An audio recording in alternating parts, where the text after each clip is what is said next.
Hello students, I am Dr. A.B. Patil. Welcome in this session of Respiration and Circulation, lecture number 2.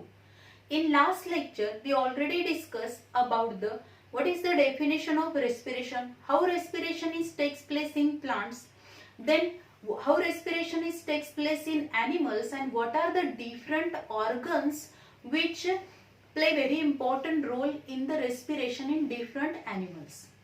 For example, if you observe in fish, the respiration takes place with the help of internal gills. Then in tadpole larva of the frog, external gills are present. Then whenever the turtle is present underwater, at that time the respiration takes place with the help of cloaca. Then in mammals, especially we observe, then also frogs, frog carry out the respiration with the help of two, that is the also lungs as well as the moist skin. Then in mammals, we observe that respiration takes place with the help of lungs, and in some members, that is the porifera, then platyhelminthes, in that animal we observe that respiration takes place with the plasma membrane or with the help of body surface. So in this lecture, we will discuss about the human respiratory system. In human being, for the respiration, a particular system is present, and this system include different organs, and this system is start with the nose, means nose, nasal cavity, then pharynx, then larynx, trachea, then trachea, then trachea again divided into bronchi, bronchioli, then lungs. These are the different parts of the human respiratory system. So here we start the human respiratory system. The human respiratory system, which is start with the nose. If you observe, there are two external short slits or openings. These are nothing but the external nares. These external nares known as nostrils, and these nostrils or these opening which are present above the mouth.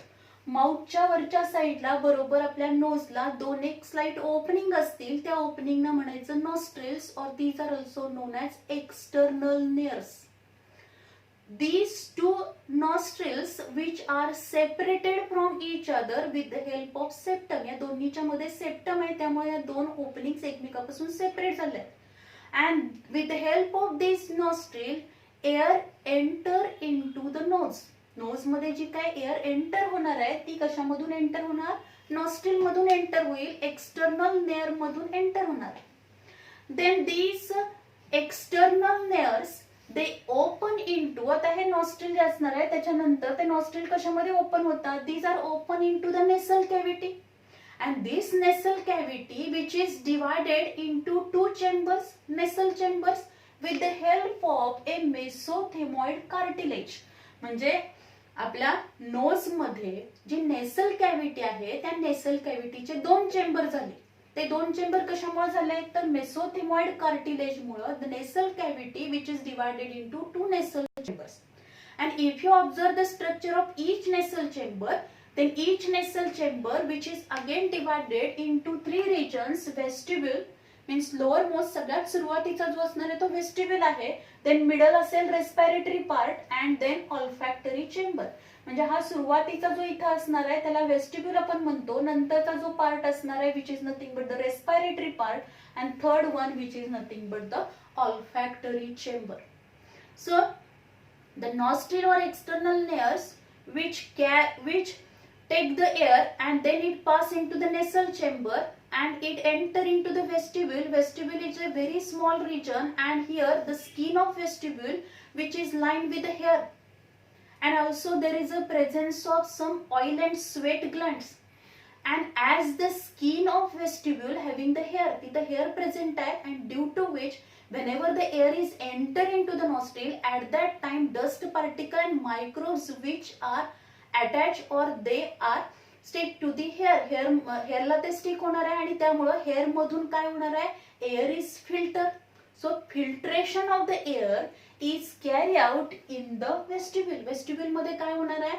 इथल्या skin मध्ये hair present असल्यामुळे air जी असणार आहे ती air काय होईल? Filter होणार आहे, and then this air is passed into the respiratory part. In this respiratory part, आता या respiratory part मध्ये जेव्हा air जाणार आहे, in that region the air become warm and moist. त्या एअरचं काय केलं जाणार आहे, conditioning of the air which can B carry out. Means air जे असणार आहे त्या एअरचं टेम्परेचर हे बॉडी टेम्परेचर पर्यंत आणलं जाईल, म्हणजे एअर जी असणार आहे ती वॉर्म केली जाईल, त्याचबरोबर मॉइस्ट केली जाणार आहे. Then air is passed into the upper region, that is the olfactory chamber. In this olfactory chamber, the olfactory epithelium is present. Olfactory chamber is internally lined with the olfactory epithelium. त्याच्या वरच्या साईडला olfactory epithelium आहे. Main function काय olfactory chamberचं, which detect the olfactory with the help of olfactory epithelium. Olfactory chamber detect the odour of air. जी काय हवा आत आलेली आहे त्या हवेचा ओडर कसा आहे, गंध कसा आहे, वास कसा आहे ते डिटेक्ट करण्याचं काम हे कुठून केलं जातं, olfactory epithelium with the help of olfactory बल्बच्या साहाय्याने केलं जाणार आहे. त्याचं अनालायझेशन इंटरप्रिटेशन हे ब्रेन मध्ये होईल. And then we know that the which type of the smell कोणत्या टाइपचा हे आपल्याला कळणार आहे. So detection of the odor of the air which is carried out in the olfactory chamber with the help of olfactory epithelium. If the odor of the air is pungent, then this air is not allowed to enter. आतमध्ये ती पाठवली जाणार नाही. जर त्या एअरचा वास हा Oder जर काय असेल, उग्र असेल किंवा सफोकेशन करणारा असेल, तर अशा एअरला एंट्री अलाउ केली जात नाही किंवा अशी एअर घेतली जात नाही. त्यामुळे ऑल्फॅक्टरी चेंबर हे काय करणार आहे, selection of air as well as detection of the odour of air which is carry out in the olfactory chamber. So in this way in the nasal chamber there are three region. Vestibule, here in the vestibule region filtration of the air होईल. Then respiratory part मध्ये काय होणार आहे, the आणि हा जो part आहे याच्यामध्ये काय असणार आहे, इंटरनली म्युकस मेम्ब्रेन असणार आहे, म्युकस सिक्रेशन होईल. सो द रेस्पिरेटरी पार्ट जो असणार आहे त्या रेस्पिरेटरी पार्ट मध्ये एअरचं वॉर्म केली जाईल air as well as moist air. And here detection of the odor of air and selection of the air. Then this nasal chamber which is open into the pharynx. आता हा जो काही nasal chamber आहे याच्यामध्ये वेस्टिब्युल आहे, त्यानंतर आपण जर बघितलं रेस्पिरेटरी पार्ट आहे, देन ऑल्फॅक्टरी चेंबर आहे, then this olfactory chamber open into the next part which is nothing but the pharynx. त्याला आपण pharynx म्हणतो. And in this pharynx, these two nasal chambers open with the help of two openings, and these are nothing but the internal nares. त्यांना काय म्हटलं तर internal nares.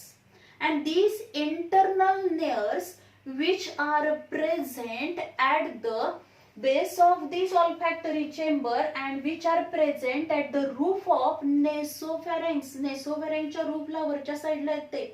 And these internal nares which are close with the help of uvula.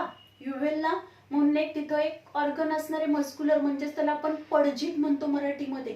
whenever there is a swallowing process, अन्न गिळण्याची process जेव्हा होणार आहे त्यावेळी जे काही फूड मटेरियल आहे ते या नेसल चेंबर मध्ये जाऊ नये म्हणून हे जे काही इंटरनल नेअर्स आहेत, these internal nares are close with the help of uvula. युवेलाने ते काय केले जातील, क्लोज केले जातील, की ज्याला मराठीमध्ये आपण पडजीभ म्हणतो. सॉलोइंगची प्रोसेस असेल तेव्हा हे इंटरनल लेअर्स क्लोज केले जातील, परत ते ओपन होणार आहेत.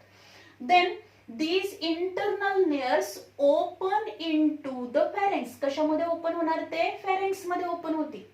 The pharynx which is a tube and which is 12 centimeter in length, and this pharynx which is again divided into three regions. त्याच्यामध्ये परत तीन रिजन आहे, nasopharynx, oropharynx and laryngopharynx. त्याच्यामध्ये तीन पार्ट्स आहेत, म्हणजे तीन रिजन्स असणार आहेत. सगळ्यात सुरुवातीचा जो असणार आहे की जिथं काय होईल, हे इंटरनल नेअर्स ओपन होणार, त्याला नेसोफॅरिंग्स म्हणायचं.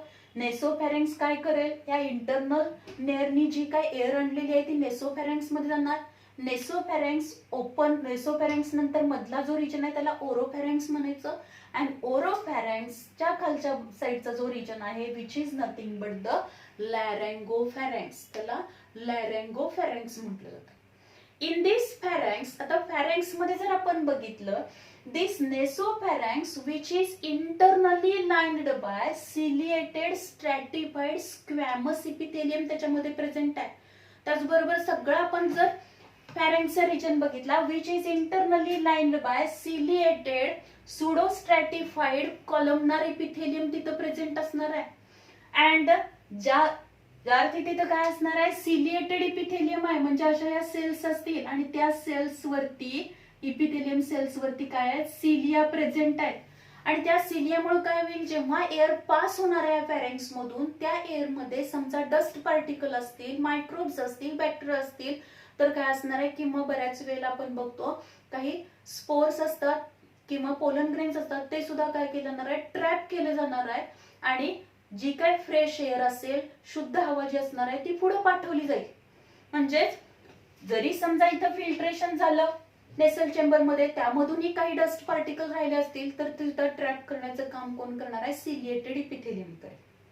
Then this pharynx is the common passage for the food and air. Food and air साठी हा कॉमन पॅसेज आहे. अँड दिस फॅरेंक्स, या फॅरेंक्सच्या तिथंच काय असणार आहे, there in pharynx region also presence of the tonsils, pair of tonsils present असतील. and these tonsils play very important role in the destroying or kill the microbe. जे काही मायक्रोब आहेत, बॅक्टेरिया असतील, जे एअर मधून आले त्यांना किल करण्याचं, त्यांना मारण्याचं काम हे कोण करतं, टॉन्सिल्स करतात. because these tonsils which are formed from the lymphatic tissue, कशापासून फॉर्म झाल्यात, त्या lymphatic tissue पासून फॉर्म झालेल्या आहेत. then this pharynx open into the larynx. कशामध्ये ओपन होणार, लॅरेंक्स मध्ये ओपन होतात. आता फॅरेंक्स हा जो पार्ट आहे, ही जी काही ट्यूब प्रेझेंट असणार आहे तिला आपण काय म्हणतो, common passage for the food and air.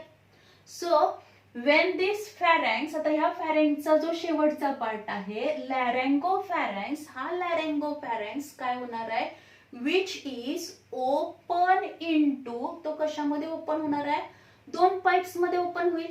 एक जी असणार आहे ती कुठली आहे, लॅरेंक्स मध्ये ओपन होणार, की जी पुढच्या साईडला असणार आहे, आणि त्याच्या पाठीमागच्या फ्रंट साईडला जी असते ती लॅरेंक्स असते. आणि लॅरेंक्सच्या मागच्या साईडला काय असणार आहे, फूड पाईप असेल, म्हणजेच इसोफेगस मध्ये ओपन होईल.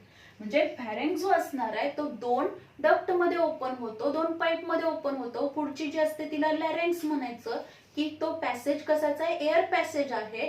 आणि पाठीमागच्या साईडला जे असणार आहे त्याला फूड पाईप म्हणजेच इसोफेगस मध्ये ओपन होणार. If you observe the structure of this larynx, it is a cartilaginous box. त्याच्यावरती कार्टिलेजिनसचं प्रोटेक्टिव्ह प्लेट्स आहेत म्हणून cartilaginous box. It is also known as a voice box, त्याला व्हॉइस बॉक्स म्हटलं जातं. The size of larynx which is similar in male and female before puberty. Pubertyच्या आधी दोन्ही मध्ये जास्त डिफरन्स दिसणार नाही आपल्याला मेल अँड फिमेल मध्ये. But whenever the male enter into the puberty, at that time the size of larynx which is increase. Size काय होणार आहे, लॅरेंक्सचा साइज इनक्रीज होईल. It is known as Adam's apple, त्याला ऍडम्स ऍपल म्हटलं जातं. In लॅरेंक्स, आता हे जे काही लॅरेंक्स आहे त्या लॅरेंक्सच्या आतमध्ये काय असेल, vocal cord present आहे, because it play very important role in the production of voice or the sound production मध्ये त्याचा इम्पॉर्टंट रोल आहे. म्हणूनच लॅरेंक्सला काय म्हटलेलं आहे, it is known as a voice box, त्याला व्हॉइस बॉक्स म्हटलेलं आहे. Then this larynx is situated, आता इथं जर आपण बघितलं लॅरेंक्सचं स्ट्रक्चर, तर larynx is situated below the hyoid bone. Hyoid बोनच्या तिथं काय असणार आहे, हायोइड बोनच्या खालच्या साईडला तो प्रेझेंट आहे. त्याच पद्धतीनं नेक मसल्स तिथे अटॅच आहेत वरच्या साईडला. त्याचबरोबर जर आपण बघितलं जो लॅरेंक्स असेल त्या लॅरेंक्स हा 4th सर्वायकल व्हर्टिब्रा पासून 6th सर्वायकल व्हर्टिब्रा पर्यंत एवढ्या रिजन मध्ये तो काय असणार आहे, प्रेझेंट असेल. देन दिस लॅरेंक्स ज्या ठिकाणी म्हणजेच pharynx means in between this larynx and laryngopharynx. Laryngopharynx हा कशाचा पार्ट आहे, या फॅरेंगचा सगळ्यात शेवटचा पार्ट जो असतो त्याला काय म्हणतो आपण, laryngopharynx. And this laryngopharynx open into larynx. Larynx मध्ये तो ओपन होणार. ज्या ठिकाणी तो त्याच्यामध्ये ओपन होणार आहे, it open into the larynx with a slit. Opening जे असणार आहे त्याला म्हटलं तर ग्लॉटिस. त्याला काय म्हणायचं, glottis. And at the margin of this glottis, या ग्लॉटिसच्या मार्जिनला इथं आपल्याला एक स्ट्रक्चर दिसतं, कार्टिलेजिनस फ्लॅप प्रेझेंट आहे. This cartilaginous flap is known as epiglottis. त्याला इपिग्लॉटिस म्हटलं जातं. Whenever there is a swallowing of the food, म्हणजे अन्न गिळण्याची प्रक्रिया जेव्हा होणार आहे, at that time this glottis is close. म्हणजे जे काही लॅरेंक्सचं ओपनिंग आहे ते काय केलं जाणार आहे, इपिग्लॉटिसने झाकलं जाईल. Means epiglottis close the glottis of the larynx. लॅरेंक्सचं ग्लॉटिस क्लोज करणार आहे, due to which there is a no entry of the food in to the larynx. या लॅरेंक्स मध्ये फूडची एंट्री होणार नाही.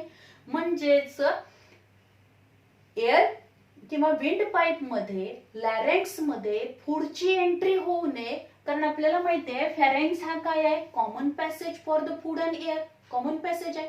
त्यामुळं जेव्हा अन्न गिळण्याची प्रक्रिया होणार आहे त्यावेळी हे फूड मटेरियल काय होऊ नये, तर या लॅरेंक्स मध्ये येऊ नये. लॅरेंक्स मध्ये येऊ नये म्हणून काय असणार आहे, तिथं जे काय ओपनिंग आहे लॅरेंक्सचं, ते लॅरेंगोफॅरेंक्स अँड लॅरिंगच्या मध्ये जे ओपनिंग आहे ग्लॉटिस, ते काय केलं तर whenever there is a swallowing of the food, at that time it can be closed with the help of epiglottis. And epiglottis is a cartilaginous flap. Cartilaginous flap पासून ते form झालेलं.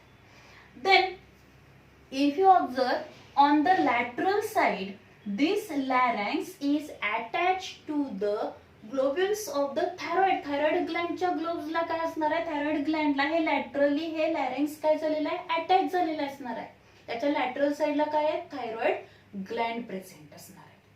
So this is all about the larynx. त्याला आपण काय म्हणतो, larynx. And larynx is also known as a voice box because production of the voice with the help of vocal cord तिथं होणार आहे, म्हणून त्याला काय म्हटलेलं आहे, व्हॉइस बॉक्स पण म्हटलेला आहे. देन दिस लॅरिंग्स. आता हा जो काही लॅरिंग्स आहे त्या लॅरिंग्स मध्ये जर आपण बघितलं, it is internally lined with the help of mucous membrane and ciliated epithelium. म्हणजे काय असणार आहे इथं, तर जे काही इपिथेलियम आहे त्या इपिथेलियम वरती सिलिया प्रेझेंट आहे, त्याचबरोबर म्युकस प्रेझेंट आहे या लॅरिंग्स मध्ये, की ज्यामुळे काय होईल, whenever the air is pass in to the larynx. Larynx मध्ये एअर आली, एअर आल्यानंतर समजा त्याच्यामध्ये डस्ट पार्टिकल असतील, मायक्रोब्स असतील, तर ते काय होणार आहे, ते सिलिया त्याला ट्रॅप करणार आहे, म्युकसला ते चिकटले जाणार आहेत आणि त्यामुळं परत ते काय केलं जाणार आहे, दिस सिलिया, जे काय सिलिया असणार आहे त्या सिलियाच्या सहाय्याने ते पुढं, म्हणजेच काय असणार आहे, पुढं या ट्रॅकियामध्ये न ढकलता ते काय केलं जाणार आहे, फॅरेंक्स कडे पाठवले जाते. कुठं पाठवले जाणार, फॅरेंक्स कडे पाठवले जाणार आहे, ते ट्रॅकियाकडे पाठवले जाणार नाहीत, की ज्यामुळं जेवढं काही त्याच्यामधलं डस्ट पार्टिकल हे रिमूव्ह करून फिल्ट्रेट, अगदी जी काय फिल्ट्रेटेड एअर ही पुढे पाठवली जाणार आहे. Then this larynx. आता लॅरेंक्स जे असणार आहे, this larynx open into the, it's open into the trachea. कशामध्ये ओपन होणार, ट्रॅकियामध्ये open. This trachea which is a 12 centimetre in length, 12 centimetre length आहे त्याची. And this trachea which is a hollow pipe like structure, अशी पोकळ अशी pipe like structure आहे. And which having the externally त्याला काय असणार आहेत, number of cartilaginous rings are present and these rings are C-shapes. They are incompletely covered. These trachea आहे, ट्रॅकियाला तिने काय केलंय, इनकम्प्लिटली कव्हर केलंय, पूर्णपणे कम्प्लिटली कव्हर केलेलं नाहीये. तर काय असणार आहे, त्याच्या वरच्या साईडला सी शेप अशा काय असणार आहेत, कार्टिलेजिनस रिंग प्रेझेंट आहे. 16 to 20, 16 ते 20 अशा cartilaginous C shape ring present असतील, due to which this trachea remain open. There is a no collapsing of the trachea. Trachea collapse होणार नाही, तो दबला जाणार नाहीये आणि त्यामुळे तो दबला जाऊ नये, ओपन राहावा, की ज्यामुळे जी काय एअर असेल ती एअर काय होणार आहे, ट्रॅकिया मधून ब्रॉन्काय, ब्रॉन्काय मधून काय होईल, परत लंग्स मध्ये जाऊ शकेल. आणि हे होण्यासाठी या ट्रॅकियावरती काय असणार आहे, externally cartilaginous rings are incomplete rings which are present, C shape present असतील. देन दिस ट्रॅकिया, आता या ट्रॅकियामध्ये विंड पाईप, त्याला दुसरं नाव विंड पाईप आहे. This trachea which is internally lined with a ciliated pseudostratified epithelium. या ट्रॅकियामध्ये इंटरनली काय असणार आहे? सिलिएटेड सुडोस्ट्रॅटिफाईड इपिथेलियम प्रेझेंट आहे, as well as mucus membrane पण प्रेझेंट असणार आहे त्याच्यामध्ये, आणि pseudostratified ciliated pseudostratified epithelium present आहे. म्हणजे जी काही या लॅरेंग्स मधून एअर आलेली आहे ती ट्रॅकियामध्ये पास होताना जरी समजा त्याच्यामध्ये एखादा डस्ट पार्टिकल असेल, मायक्रोब असेल, बॅक्टेरिया असेल, तर तो काय होणार आहे? सिलिया त्याला ट्रॅप करणार आहे, म्युकसला तो चिकटणार आहे आणि सिलियाची जी काय व्हायब्रेशन होणार आहे ते अशा पद्धतीने व्हायब्रेट होईल की ज्यामुळं हे जे काही डस्ट पार्टिकल्स असतील, these dust particle push upward, वरच्या साईडला ढकलले जाणार, खाली या लंग्स कडे ते पाठवले जाणार नाही. Prevent the entry of this dust particle और बॅक्टेरिया इन द लंग्स, त्याची एंट्री लंग्स मध्ये होऊ दिली जाणार नाही. And they push in upward, upward direction मध्ये ते पुश केले जातील. Then this trachea which is divided into two bronchi in the middle region of the thoracic cavity. thoracic cavity मध्ये म्हणजेच हे जे काही लॅरेंग्स आहे त्या लॅरेंग्स पासून काय फॉर्म झाला इथं? Larynx open into trachea, trachea which is present in the thoracic cavity. आणि मधला रिजन मध्ये गेल्यानंतर thoracic cavityच्या बरोबर मिडल रिजन मध्ये गेल्यानंतर काय होणार आहे? Which is divided into two bronchi, त्याच्यापासून दोन ब्रॉन्काय फॉर्म होतील. Then this means right bronchus, left bronchus, left bronchus which is enter into the left lung and right bronchus which is enter into the right lung मध्ये ते enter होणार आहे. If you observe दिस ब्रॉन्कस, या ब्रॉन्कस वरती पण काय आहेत? कार्टिलेजिनस अशा रिंग प्लेट प्रेझेंट आहेत की ज्यामुळे त्या काय होतील? ओपन राहतील. ओपन राहिल्यामुळं एअर जी असणार आहे ओपन राहील आणि त्या कोलॅप्स होणार नाहीत की ज्यामुळे एअर काय होईल? पुढे पास होणार आहे. आता याच्यामध्ये जर आपण बघितलं स्ट्रक्चर, ट्रॅकिया आहेत, ट्रॅकिया जी असेल त्या ट्रॅकिया काय होणार आहे? थोरॅसिक कॅव्हिटीच्या मिडल रिजन मध्ये गेल्यानंतर त्याच्यापासून दोन ब्रॉन्काय फॉर्म होतील, इच ब्रॉन्काय. आता ही जी काही ब्रॉन्काय आहे त्या एका ब्रॉन्कस पासून परत त्याचं डिव्हिजन होणार, primary bronchus which is again divided into secondary bronchi. Then secondary bronchi bronchus जी असणार आहे, secondary bronchus which is divided into tertiary bronchi. Then tertiary bronchus, जी काही टर्शरी ब्रॉन्कस आहे which is divided into bronchioli. Bronchioli त्याच्यापासून form झालाय. या ब्रॉन्किओलाय पासून परत काय फॉर्म होणार आहे? अल्व्हिओलार डक्ट फॉर्म होतील. alveolar duct which leads to open into alveolar sac, त्या alveolar sac मध्ये ओपन होणार आहे. आता हे सगळं कुठे होणार? तर लंग्स मध्ये होणार. In the thoracic cavity two lungs are present, right and left अशा दोन लंग्स प्रेझेंट आहेत.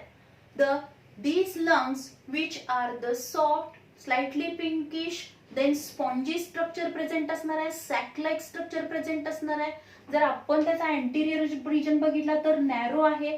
देन खालचा पार्ट जर बघितला आपण, पोस्टिरियर बघितला तर स्लाइटली कॉन्केव आहे, स्लाइटली कॉन्केव असणार आहे, स्पॉन्जी बॅग आहे ती. आणि या लंग्स वरती जर आपण बघितलं प्रोटेक्टिव्ह कव्हरिंग प्रेझेंट असेल which is nothing but the pleural membrane आहे. And this pleural membrane which is again divided into two layers. त्याच्यामध्ये परत ही जी काय प्लुरल मेम्ब्रेन आहे, ही बाहेरच्या साईडला जी मेम्ब्रेन आपल्याला दिसते ती प्लुरल मेम्ब्रेन आहे. ती प्लुरल म्हणजे हे प्रोटेक्टिव्ह कव्हरिंग आहे लंग्स वरती. त्याच्यामध्ये परत दोन लेअर असणार आहेत. आउटर जी असणार आहे तिला म्हणायचं परायटल लेअर, इनर जी असेल तिला म्हणायचं visceral layer. In between the parietal and visceral layer there is a presence of the. आता ह्याच्यामध्ये जर आपण बघितलं परायटल अँड वेसरल लेअरच्या मध्ये काय प्रेझेंट असणार आहे? प्लुरल फ्लुइड प्रेझेंट असेल. अँड प्लुरल फ्लुइड जे असेल, दिस प्लुरल फ्लुइड, हे जे काही फ्लुइड प्रेझेंट आहे this is nothing, this pleural fluid हे कशामध्ये प्रेझेंट आहे? Pleural cavity. या दोन लेअर मध्ये परायटल लेअर आणि वेसरल लेअरच्या मध्ये कॅव्हिटी प्रेझेंट आहे, त्याला प्लुरल कॅव्हिटी म्हणायचं. And in this cavity pleural fluid is present. And this fluid, हे जे काही फ्लुइड आहे, this fluid which avoid the friction between this two layer. जेव्हा या लंगचं कॉन्ट्रॅक्शन रिलॅक्सेशन होणार आहे, तेव्हा यांच्यामध्ये फ्रिक्शन होऊ नये म्हणून त्याच्यामध्ये काय असणार आहे, कॅव्हिटी, आणि त्या कॅव्हिटीमध्ये काय करणार आहे, कॅव्हिटीमध्ये काय आहे, फ्लुइड प्रेझेंट आहे, प्लुरल फ्लुइड त्याला आपण म्हणतो, which avoid the friction as well as it act as a lubricant. lubricant म्हणून ते ऍक्ट होणार आहे, फ्रिक्शन होऊ देणार नाही. देन ज्या काही लंग्स आहेत त्याच्यामधली राईट लंग आणि लेफ्ट लंग आपण बघितली. राईट लंग जी असणार आहे, right lung which is slightly larger than the left, left पेक्षा ती मोठी आहे. इन राईट लंग मध्ये जर आपण बघितलं, विच हॅव्हिंग द 3 लोब्स, त्याच्यामध्ये 3 लोब्स आहेत. लेफ्ट लंग मध्ये 2 लोब्स प्रेझेंट असणार आहेत. Then in right lungs having the 3 lobes आहेत, त्याच्यामध्ये लेफ्ट मध्ये 2 लोब्स असतील. Then right and left lung जे असणार आहे त्याचं जर आपण ऑन अन एव्हरेज वेट जर बघितलं 450 ग्रॅम इन वेट आहेत त्या. Then when this trachea reaches up to the middle region of the thoracic cavity, it is divided into 2 bronchi. 2 bronchi त्याच्यापासून फॉर्म झाले. या 2 bronchi मधली रिस्पेक्टिव्ह ब्रॉन्कस, लेफ्ट साइडची ब्रॉन्कस ही कशात जाणार आहे, लेफ्ट लंग मध्ये जाईल. राईट ब्रॉन्कस ही राईट लंग मध्ये जाणार आहे. लेफ्ट ब्रॉन्कस जे असणार आहे which is enter in to the left lung and then it is divided into, त्याच्यापासून या प्रायमरी ब्रॉन्कस पासून काय होतील, सेकंडरी ब्रॉन्काय फॉर्म होतील. सेकंडरी ब्रॉन्कस पासून परत काय होणार आहे, टर्शरी ब्रॉन्काय फॉर्म होतील. टर्शरी ब्रॉन्कस जे असणार आहे त्याच्यापासून काय होणार आहे, ब्रॉन्किओलाय फॉर्म होतील. त्या ब्रॉन्किओलाय पासून परत अल्व्हिओलार डक्ट फॉर्म होतील आणि या अल्व्हिओलार डक्टच्या प्रत्येक टिप पोर्शनला आपल्याला काय पाहायला मिळते, there is a formation of the alveolar sac. काय पाहायला मिळते, अल्व्हिओलार सॅक पाहायला मिळते. आता या अल्व्हिओलार सॅक मध्ये जर आपण बघितलं, इन दिस अल्व्हिओलार सॅक, या अल्व्हिओलार सॅक मध्ये आपल्याला काय दिसतील, नंबर ऑफ अल्व्हिओलाय प्रेझेंट काय असणार आहेत, अशा 16 to 20 अल्व्हिओलाय प्रेझेंट असणार आहेत. अँड दिस अल्व्हिओलाय, आणि या प्रत्येक अल्व्हिओलच्या बाहेरच्या साईडला काय असणार आहे, त्याचं जे काही परमिएबल मेम्ब्रेन असणार आहे, अल्व्हिओलसचं मेम्ब्रेन जे असणार आहे ते परमिएबल आहे आणि एक्सटर्नली त्याच्यावरती पूर्ण व्हॅस्क्युलराइज्ड आहेत. त्याच्यावरती नंबर ऑफ कॅपिलरीज प्रेझेंट असणार आहे. म्हणजे ऍक्च्युली एक्सचेंज ऑफ गॅसेस जे होणार आहे ते ह्या अल्व्हिओलाय मधून होणार आहे. कॅपिलरीज अँड अल्व्हिओलाय यांच्यामध्ये काय होणार, एक्सचेंज ऑफ गॅसेस होईल. Then if you observe the number of alveoli in the lungs मधले जर आपण अल्व्हिओलाय बघितल्या तर 700 million alveoli are present in the lungs. And these number of alveoli are present in the lungs to increase the surface area of the gaseous exchange. Gaseous exchange चा surface area increase करण्यासाठी एवढ्या 700 million alveoli ह्या lungs मध्ये present आहे. If you consider the surface area of these 700 million alveoli, then it is 100 times more than the body surface. आपल्या body surface पेक्षा तो 100 पटीने तो surface area मोठा असेल जर आपण 700 मिलियन अल्व्हिओलायचा सरफेस एरिया कन्सिडर केला तर. Then the in between this 2 lungs, या 2 लंगच्या मध्ये जो स्पेस प्रेझेंट असतो which is known as mediastinum, त्याला काय म्हटलं तर मीडियास्टिनम म्हटलं तर. अँड इन दिस मीडियास्टिनम, या मीडियास्टिनम मध्ये जर आपण बघितलं there is a presence of heart. काय प्रेझेंट आहे तिथं, हार्ट प्रेझेंट आहे. Means in between this 2 lungs, 2 लंगच्या मध्ये जो स्पेस आहे त्याला मीडियास्टिनम म्हणायचं. Where the heart is situated, तिथं हार्ट सिच्युएटेड आहे. देन दिस थोरॅसिक कॅव्हिटी, आता ह्या थोरॅसिक कॅव्हिटी जर आपण बघितले तर त्याच्या सगळ्या साईडहून प्रोटेक्शन आहे. जर आपण पोस्टिरियर साईडला बघितलं तर काय असणार आहे, thoracic cavity which is completely close आपण म्हणतो. मागच्या जर पोस्टिरियर साईडला बघितलं तर व्हर्टिब्रल कॉलम आहे. फ्रंटल साईडला काय असणार आहे, स्टर्नम आहे, और which is also known as a breast bone म्हटलं तर. लॅटरल साईडला काय असतील, रिब्स प्रेझेंट असतील. आणि जर आपण बघितलं floor of this thoracic cavity where the a septum is present, muscular septum is present, and this muscular septum which is nothing but the diaphragm, त्याला diaphragm म्हटलं तर. And due to presence of diaphragm at the base of this thoracic cavity is completely closed. But there are some pores for the entry of the gullet as well as means food पाईपच्या entry त्याच्यामधून oesophagus त्याच्यामधून enter होणार आहे as well as inferior vena केव्हा असेल. देन systemic aorta main aorta जो असणार आहे जो शुद्ध रक्त आहे हार्ट मधून जी काय लोअर एक्स्ट्रीमिटी आहे त्यांना ब्लड सप्लाय करणार आहे. लोअर एक्स्ट्रीमिटी कडून येणारं जे काय अशुद्ध रक्त आहे ते इन्फेरियर व्हेने किंवा ह्या हार्टकडे आणणार आहे. त्याच्यासाठी तिथं काय असणार आहे परपोरेटेड म्हणजे ते पोर्स असतील पण त्या साईडला जो काही हा डायफ्रेम असेल तो त्यानं काय केलं टाइटली क्लोज केलेला असल्यामुळं आपण काय म्हणतो this thoracic cavity is completely close. पण तिथं काही ह्या ठराविक ह्याच्यासाठी काय असणार आहे पोर्स असतील की ज्याच्यामधून ते ओपन होणार पण त्याच्या साईड ज्या असणार आहेत त्या टाइटली काय केल्या असतील फिक्स केल्या असतील की ज्यामुळे काय होणार this thoracic cavity which can be close and it is protected from all side. सगळ्या साईडनी ते प्रोटेक्ट केलेलं आहे. पोस्टिरियर साईडला व्हर्टिब्रल कॉलम आहे, पुढच्या साईडला स्टर्नम आहे आणि लॅटरल साईडला काय आहे रिब्स आहेत. So in this way here we discuss about the human respiratory system. Human respiratory system जर आपण बघितली तर human respiratory system मधले मेन पार्ट्स कुठले असणार आहेत नोज. नोज मध्ये जर आपण बघितलं सगळ्यात सुरुवातीला जे असणार आहेत through which the air is enter into the nasal chamber or nasal cavity. This slight like opening known as nostrils. त्याला आपण nostril किंवा external nares म्हणतो. External nares which are these two nostrils which are separated from each other with the help of septum. Then these nostril जे असणार आहे त्या nostril च्या आतमधला रिजन जो असणार आहे which is nothing but the nasal cavity. Nasal cavity which having the two nasal chamber. त्या nasal chamber मध्ये जर आपण बघितलं तर काय असणार आहे this nasal chamber or nasal cavity which is divided into two chamber with the help of mesothemoid cartilage. Mesethmoid कार्टिलेजनी काय झाले त्या दोन सेपरेट झाले चेंबर. प्रत्येक चेंबर मध्ये परत 3 पार्ट्स आहेत. वेस्टिब्युल आहे त्यानंतर रेस्पिरेटरी पार्ट आहे आणि ऑल्फॅक्टरी चेंबर असेल. आता ह्या नेसल चेंबर मध्ये मेन काम काय होणार आहे जी काय एअर आतमध्ये जाणार आहे तिचं फिल्ट्रेशन होईल, वॉर्मिंग केलं जाणार, वॉर्म केली जाईल एअर म्हणजेच आपल्या बॉडी टेम्परेचर पण टेम्परेचर ऍडजस्ट केलं जाणार, मॉइस्ट केली जाणार. त्याच्यामध्ये काही डस्ट पार्टिकल काय असेल तर ते म्युकस मध्ये सिलियामध्ये ट्रॅप केले जाणार आहेत आणि प्युरिफाय केलेली एअर पुढे पाठवली जाणार. आता हे जे काही ऑल्फॅक्टरी चेंबर आहे त्याचं मेन काम आहे detection of the odour of air. Odour of air detect करायचं. Then this nasal chamber open into the pharynx. Pharynx मध्ये ओपन होणार आहे. these two nasal chambers open into pharynx. pharynx मध्ये ओपन होताना तिथं काय असणार आहे दोन इंटरनल नेअर्स असतील and these internal nares which are present at the roof of these nasopharynx. nasopharynx च्या रूफला ते प्रेझेंट असतील.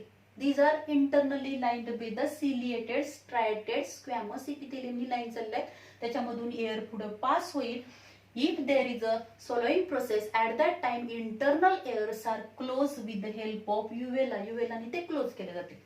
देन फॅरेंक्स मध्ये जी काही एअर येणार आहे ते फॅरेंक्स मधली एअर परत कुठे पाठवली जाणार लॅरिंग्स मध्ये पाठवली जाईल आणि जे हे फॅरिंग्स असणार आहे it is a common passage for the food and air. So pharynx जो काही त्याचा शेवटचा पार्ट आहे laryngopharynx. This laryngopharynx open into the two tube. दोन ट्यूब मध्ये तो ओपन होईल. पुढची जी फ्रंटल ट्यूब असेल त्याला आपण काय म्हणतो लॅरिंग्स म्हणतो आणि त्याच्या मागच्या साईडला काय असणार आहे फूड पाईप म्हणजेच काय प्रेझेंट असणार आहे इसोफेगस प्रेझेंट असेल. नंतर लॅरेंग्सला आपण म्हणतोय व्हॉइस बॉक्स म्हणतो. लॅरेंग्स मध्ये काय असतील व्होकल कॉर्ड असतील, प्रोडक्शन ऑफ साऊंड व्हॉइस तिथं होणार आहे. त्याचबरोबर इथं जर बघितलं आपण जे काय ओपनिंग असेल त्या ओपनिंगला ग्लॉटिस म्हटलं जातं. जेव्हा सोलोइंग प्रोसेस असेल तेव्हा to prevent the entry of food into the pharynx. Pharynx मधलं फूड हे लॅरिंग्स मध्ये एंटर होऊ नये म्हणून काय असणार आहे हे लॅरेंगोफॅरेंक्स. हे जे काही लॅरेंगोफॅरेंक्स आहे इथं आणि हा लॅरेंग्स आहे याच्यामध्ये इथं काय असेल ओपनिंग असेल त्याला ग्लॉटिस म्हणायचं. आणि त्या ग्लॉटिस वरती जेव्हा सोलोइंग अन्न गिळण्याची प्रोसेस होणार आहे तेव्हा हे अन्न कशामध्ये येऊ नये लॅरिंग्स मध्ये येऊ नये म्हणून तिथं काय आहे कार्टिलेजिनस फ्लॅप आहे तिला इपिग्लॉटिस म्हटलं जातं. आणि नंतर मग हा जो काही लॅरिंग्स आहे त्या लॅरिंग्स कशामध्ये त्याच्या लॅटरल साईडला थायरॉइड ग्लँड आहे. त्यानंतर ते कशामध्ये ओपन होणार आहे इट लीड्स टू ट्रॅकिया. ट्रॅकियाला बाहेरून इनकम्प्लीट सी शेप कार्टिलेजिनस काय असतील रिंग्स प्रेझेंट आहेत. Internally lined by mucous membrane epithelial membrane असणार आहे त्याच्यामध्ये सिलिएटेड इपिथेलियम असेल.